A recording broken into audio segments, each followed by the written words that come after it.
Сәлеметсіздер ме, құрметті балалар, құрметті аналар. Бүгінгі біздің қозғайтын тақырыбымыз балалық қорқыныш. Бала қорқса қалыпты ма? Кез келген бала жас ерекшелігіне қарай қорқыныш сезіміне тап болып жатады. Ол қалыпты. Егер бала айналасы өзгеріп жатса, әлеуметтік ортасы өзгеріп жатса, ол қорқыныш тууы дұрыс, өте қалыпты. Мысалға, кішкентай сәбиіміз, нәрестеміз бейтаныс адамдарды көрген кезде жылап, бақырып, эмоциясын шығарып жатады. Бұл қорқыныш ол өзін қорғау мақсатында көрсетілген реакциясы деп айтсақ болады. Өсе келе бұл қорқыныш сезімі қалыпты жүріп жатса, өзінің қатарластары, достары, сыныптастарының арасында тіл табысу, байланысқа түсу қиындау болады. Қорқынышты қабылдау, қабылдамау, яғни қалыпты ма бала үшін, қалыпсыз ба, оны баланың өзінің қабылдауына байланысты. Егер бала күнделікті өмірінде қорқыныш сезімі апталап жалғасып жатса, онда ол тұлға қалыптасуда дұрыс жағдай. Кейбір балаларда, эмоционалды сезімтал балаларда қорқыныш сезімі, жас ерекшелігіндегі қорқыныш тез байқалып қалады. Олар түр беріп қояды, эмоциясын шығарып қояды. Осы қорқыныштың балаларда пайда болу себебінің бірнеше себебі бар. Сонымен атап өтейін. Бірінші себебі ата-анадан қорқу. Көптеген ата-аналар себепші болады балалардың қорқынышына. Бұл орысша айтқан кезде детская травма дегенге әкеліп соғып жатады. Ол үнемі үлкейіп кеткен кезде де, есейіп кеткен кезде де қалып кетеді ол. Екіншісі, бала сөзге құлақ аспай кеткен кезде, тыңдамай кеткен кезде, гиперактивный болып кеткен кезде айтылатын сөздер. Ол жалмауыз кемпір деген сияқты, ол бөжей деген сияқты үлкендердің ойдан шығарылған сөздері болуы мүмкін. Үшінші, ол баламен тіл табысқанда көрсететін үлкендердің қобалжуы. Төртінші, ол қауіптен сақтайтын қорқыныш түрі, мысалға гиперопека деп жатады ғой, шектен тыс қамқорлықтың арқасында пайда болатын қорқыныш. Бесінші, ол отбасындағы ақылға қонымсыз қоқан-лоққылардың кесірінен пайда болатын қорқыныш. Алтыншы, ол шектен тыс тыйым сөздер айту, кез келген нәрсеге, любой нәрсеге баланы шектеп, мысалға, надзиратель сияқты болатынға да, болмайтынға да тыйым айту. Одан да бала қорқа береді, одан бала жасқаншақ болып қалады, шешім қабылдай алмайтын, сөзінде тұрақтай алмайтын бала болып қалады. Жетінші, отбасы мүшелерінің орнын ауыстыру мақсатында аналардың психологиялық шабуылы балаға жасаған, былайша айтқанда. Сегізінші, ол отбасының арасындағы кикілжіңдер, ата-ананың арасындағы, болмаса туған-туысқандардың арасындағы отбасылық кикілжіңдерден бала қорқатын болады.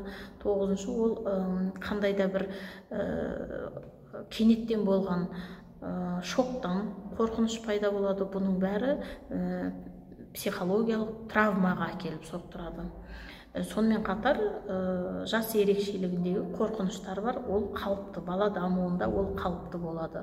Мысалға, туылғаннан бастап 6 айға дейінгі қорқыныш, ол физиологиялық қолдаудың болмауынан қорқады. Мысалға, жаңадан отырып келе жатқан, енді еңбектеп бастап келе жатқан балада физиологиялық қолдау болмағаннан кейін қорқады.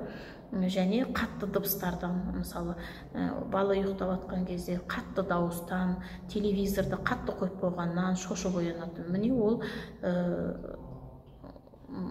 туылғаннан 6 айға дейінгі қорқыныш.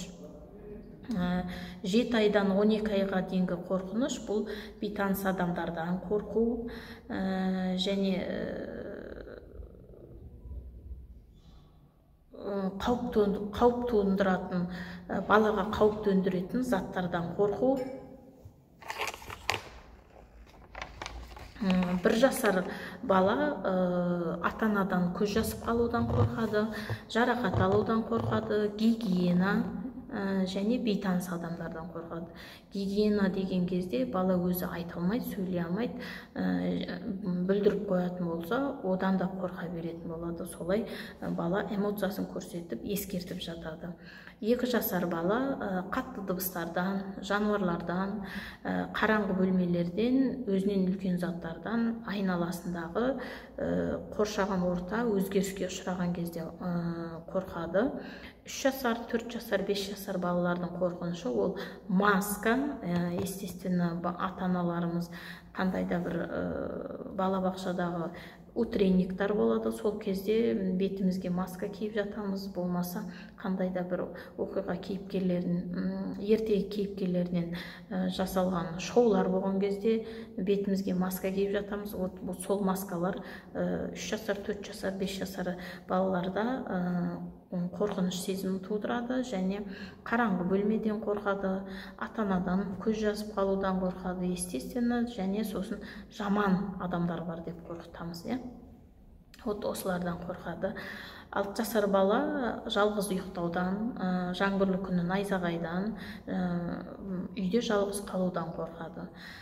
7 жасар бала уже шамалы балалықтан шығып саналылыққа келген, мектеп қабырғасына жаңадан қадам басқан, телевизордағы көріп жатқан передачалардан қорқа бастайды, ойдан шығарылған кейіпкерлерден қорқа бастайды, үйде жалғыз қалудан қорқады.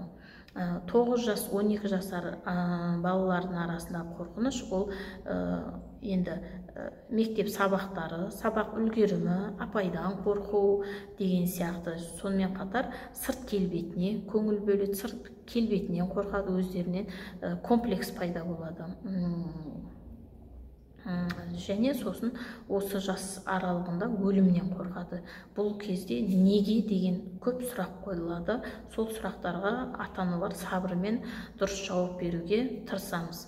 Өтпелі кезеңдегі қорқыныш ол жеке қарым-қатынас бастаудағы қорқыныш, болашаққа деген қорқыныш, саяси сұрақтар қорқынышы, табиғат апаттарынан қорқыныш және болашақты жоспарлаудан қорқыныш болады. Осы қалыпты қорқыныштан басқа нервотикалық қорқыныштың түрлері бар. Ол ұзақ уақытқа созылған психикалық шоктардан пайда болады, және өзін-өзіне деген сенімсіздіктен, өзін-өзін бағалай алмағандықтан, көптеген психологиялық қорғаныстың жоқтығынан пайда болатын қорқыныш түрлері. Енді жүйке жүйесінде кінәреті бар балалар бар, оларда да қорқыныш болады. Қалыпты жағдайдағы қалыпты ерекше балалардың қорқынышы, психологиялық ауытқуы бар балалардың қорқынышы басқа балаларға қарағанда 2 есе жүреді. Оларда қобалжу, ыңғайсыздық және қорқыныш сезімі ата-аналарынан ғана емес, басқа да бейтаныс адамдардан және топ адамдарды көрген кезде, сонымен қатар мектепке барған кезде, қоғамдық орындарға барған кезде байқалып жатады. Кейбір кішкентай балалар осы қорқынышты алдын алу үшін, қорқынышты жеңу үшін өздеріне арнайы бір ритуал ойлап алған. Ол ритуал кішкентай балалар үшін қалыпты, ол қолданылатын ритуалы күнделікті ұйқыға жатар алдында мамасын, не болмаса папасын құшақтап, иіскеп, сүйіп, еркелеу деген сияқты жатар алдын жылы сөздер естіп жату. Бұл кішкентай балалар үшін де өзінің жас ерекшелігіне қарай қалыпты. Қорытындылай келе, қорқыныш бұл көптеген қауіп төндіретін қауіпке көрсетілген эмоционалды реакция. Мазасыздық болашаққа бағытталған жаман ойларды болдырмауы мүмкін, яғни болашақтың жою мүмкін.